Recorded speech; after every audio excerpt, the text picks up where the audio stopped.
Kapolresta dan Kasat Lantas Sleman diperiksa Propam usai dinonaktifkan buntut kasus Hogi Minaya.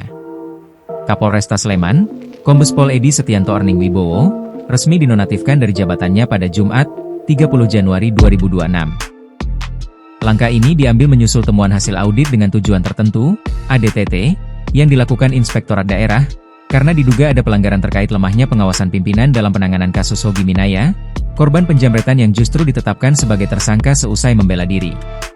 Proses serupa juga berlaku bagi Kasat Lantas Polresta Sleman, AKP Mulyanto. Ia diganti berdasarkan temuan hasil rekomendasi audit dengan tujuan tertentu. Kapolda DIY, Irjen Pol Anggoro Soekartono, mengatakan penonaktifan dua anggota polisi ini untuk memudahkan pengawas internal, dalam hal ini Propam Polda DIY untuk melanjutkan pemeriksaan. Pemeriksaan, untuk menemukan dugaan pelanggaran yang dilakukan oleh anggota tersebut baik Kapolresta maupun Kasat Lantas Sleman, kata Kapolda DIY, Irjen Pol Anggoro Soekartono, Jumat, 30 Januari 2026. Kapolda DIY resmi menonaktifkan Kombes Edi, berdasarkan surat perintah penonaktifan nomor Sprint 145-I-Cap 2026 tanggal 30 Januari 2026 pada Jumat pukul 10 waktu Indonesia Barat. Setelah dinonaktifkan, Kombes Edi ditempatkan sebagai perwira menengah, Pamen, Polda DIY. Kapolda juga telah menunjuk pelaksana harian, PLH, Kapolresta Sleman yaitu Kombes Pol Roedi Olianto, yang sebelumnya menjabat sebagai Dirres Narkoba Polda DIY. Kombes Roedi menjalankan pelaksanaan harian Kapolresta Sleman berdasarkan surat perintah Kapolda DIY nomor Sprint 146-I-Cap 2026 tanggal 30 Januari 2026.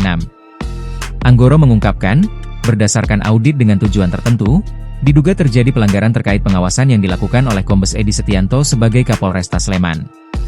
Edi diduga tidak melakukan pengawasan dalam proses penegakan hukum sehingga terjadi kegaduhan, ketidakpastian hukum yang terjadi saat ini di tengah masyarakat dan menjadi pemberitaan.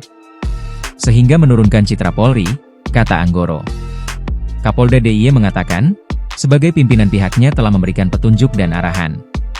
Perwira tinggi mantan Karopaminal Div Propam Polri ini mengatakan selama ini pihaknya telah memberikan pelatihan-pelatihan, terutama penerapan KUHP dan KUHAP yang baru.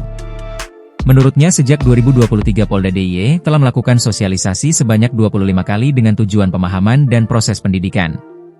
Namun kalau memang dalam pelaksanaannya masih ada kekurangan, kita akan perbaiki terus dan perintah untuk melaksanakan profesional dalam penegakan hukum dan perlindungan pelayanan pada masyarakat terus dilakukan oleh pimpinan Polda DIY, katanya.